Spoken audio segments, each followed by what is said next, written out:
جو رولنگ تھی deputy speaker کی اور اس کے بعد جو اسمبلیاں تحلیل کرنے کا حکم تھا صدر پاکستان کا وزیر اعظم پاکستان کی ایڈوائس پر، وہ تو سپریم کورٹ نے غیر آئینی قرار دے دیا. لیکن اس سے پہلے کہ میں اس کے اوپر آؤں، اس ساری ججمنٹ میں یہ جو بیرونی سازش کے حوالے سے عمران خان صاحب نے بیانیہ بلڈ کیا تھا جلسوں میں جا کر کے بیرونی سازش کے نتیجے میں ان کی حکومت کا تختہ الٹا گیا، اس کے حوالے سے جو آبزرویشن، جو ریمارکس، جو اوپینین، جو رائے آئی ہے سپریم کورٹ آف پاکستان کی، جیسا کہ میں نے کہا اپنے انٹرو میں کہ مراسلے کا مکمل متن عدالت کہتی ہے کہ ہمارے سامنے نہیں رکھا گیا. دوسرا، عدالت کہتی ہے کہ تفصیلی رولنگ جو ڈپٹی اسپیکر کی تھی اس سے یہ ثابت ہوتا ہے کہ بیرونی سازش کے نامکمل، ناکافی، غیر نتیجہ خیز حقائق اسپیکر کو پیش کیے گئے ہیں. تو آپ کو لگتا ہے کہ یہ جو فیصلہ ہے اتنا کمپریہنسو 86 صفحات پر، اس سے پاکستان تحریک انصاف کے بیرونی سازش کے بیانیے کو کاری ضرب لگی ہے؟ دیکھیں، آپ خود ایک قانون دان ہیں اور آپ اس رائے سے اتفاق کریں گے کہ سپریم کورٹ جو ہے وہ ٹرائل کورٹ تو نہیں ہے، اور یہ سپریم کورٹ نے تو جا کے پی ٹی آئی کے وکیل کو نہیں کہنا تھا کہ بھائی آپ ہمیں وہ مراسلہ لا کے دیں جس کا کہ عمران خان صاحب باہر ذکر کر رہے ہیں. تو اور جو پریزیڈنٹ عارف علوی نے جو مراسلہ بھیجا وہ صرف چیف جسٹس آف پاکستان کو بھیجا، اور وہ بھیجا تھا اس مقصد کے لیے کہ آپ اس کی انکوائری کریں. کورٹ کی پروسیڈنگز کے لیے وہ مراسلہ نہیں بھیجا تھا انہوں نے. تو یہ کام پی ٹی آئی کے وکیل کا تھا. تو کیونکہ سپریم کورٹ ایک ٹرائل کورٹ نہیں ہے اور اس نے ٹیکنیکل بنیادوں پہ یہ لکھا ہے کہ ہمارے ساتھ جو مراسلہ ہے اس کا متن شیئر نہیں کیا گیا. یہ ضرور بتایا گیا کہ سازش ہو گئی ہے اور اس طرح ایک امریکی سفارتکار نے یہ بات کی ہے، لیکن جو ٹیکنیکل طریقے سے جو ایک وکیل کو عدالت میں وہ چیز پیش کرنی چاہیے تھی یا وہ عدالت میں پیش نہ کرتے تو ججز کو کہتے جی کہ یہ ہم سیل لفافے میں آپ کو یہ دے رہے ہیں، بند لفافہ ہے، اس میں وہ مراسلہ ہے تو آپ اس کو دیکھ لیں. تو وہ انہوں نے وہ کام نہیں کیا. تو اس لحاظ سے اگر دیکھا جائے تو پاکستان تحریک انصاف جو ہے اس کا جو پورا ایک نیریٹو تھا، ان کی جو بھی کمپین تھی، ان کی جو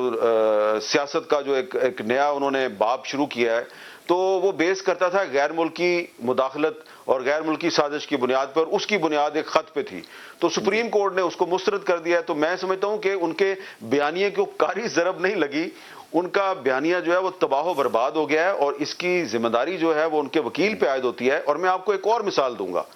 کیونکہ میں خود اس کا ایک ذاتی کردار ہوں اس کا، کہ اسی طرح آپ کو یاد ہوگا کہ پاکستان تحریک انصاف نے 2013 کے الیکشن میں دھاندلی کا الزام لگایا تھا اور مطالبہ کیا تھا کہ سپریم کورٹ انکوائری کرے. تو 3 ججز کا ایک انکوائری کمیشن بنا تھا جس کو ناصر الملک صاحب ہیڈ کر رہے تھے اس وقت کے چیف جسٹس. تو اس کمیشن کے سامنے عمران خان صاحب نے مجھے اپنے وٹنس کے طور پہ بلایا اور کہا جی آپ بتائیں کہ آپ کے خیال میں الیکشن میں دھاندلی ہوئی ہے نہیں ہوئی. اب وہ صرف 4 حلقوں تک فوکس کر رہے تھے. میں نے 4 صوبوں میں جو دھاندلی ہوئی تھی اس کے ثبوت اس کمیشن کے سامنے پیش کر دیے. میں جب ثبوت پیش کرتا تھا اور میں کہتا تھا جی کہ سندھ میں بھی دھاندلی ہوئی ہے، یہ دیکھیں جی خیبر پختونخوا میں بھی دھاندلی ہوئی ہے، یہ دیکھیں جی پنجاب میں بھی ہوئی ہے، یہ دیکھیں جی بلوچستان میں بھی ہوئی ہے، تو جو وکیل تھے تحریک انصاف کے عبدالحفیظ پیرزادہ صاحب، وہ کہتے تھے جی یہ دھاندلی آپ خیبر پختونخوا کی بتا رہے ہیں، آپ بتائیں کہ پنجاب میں کہاں پہ دھاندلی ہوئی ہے. میں کہتا تھا جی میں پنجاب کا بھی بتاتا ہوں کہ لیکن سر یہ سندھ میں بھی ہوئی ہے.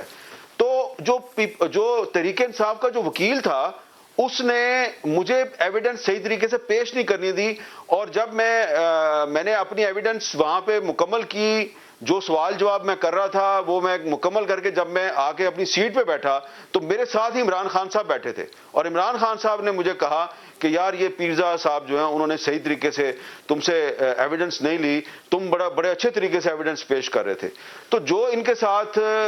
2013 کے الیکشن میں دھاندلی کی انکوائری کے لیے کمیشن میں ہوا وہی ان کے ساتھ یہ سپریم کورٹ میں ہو گیا کہ ان کے وکیل نے ان کا کیس صحیح طرح سے پیش نہیں کیا، جس کا خمیازہ اب یہ بھگتیں گے.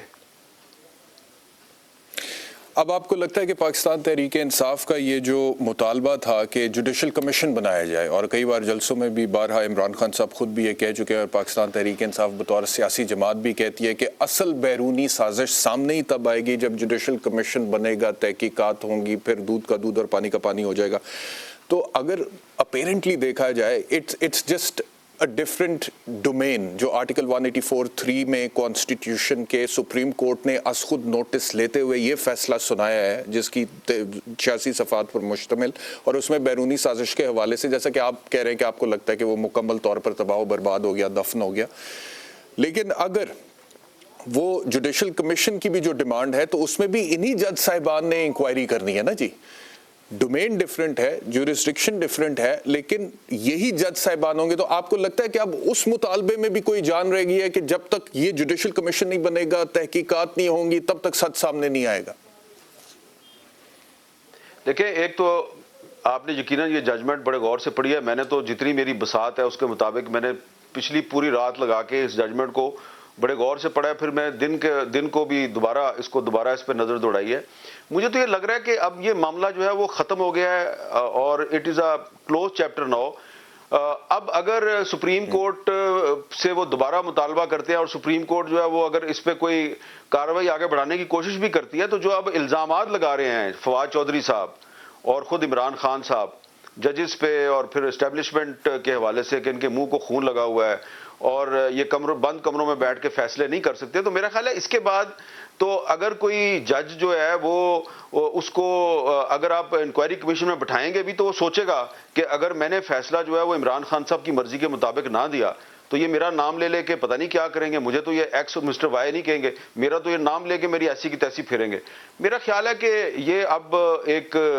بات جو ہے وہ سامنے آ چکی ہے کہ خواہ جوڈیشری ہو، خواہ اسٹیبلشمنٹ ہو، خواہ میڈیا ہو، اگر آپ عمران خان صاحب کی مرضی کے مطابق بات کریں گے تو وہ کہیں گے جی کہ آپ بڑے اچھے ہیں. اگر آپ ان کی مرضی کے مطابق بات نہیں کریں گے تو پھر آپ چور بھی ہیں اور پھر آپ غدار بھی ہیں اور پھر آپ لفافے بھی ہیں. تو اس لیے میرا خیال ہے کہ اب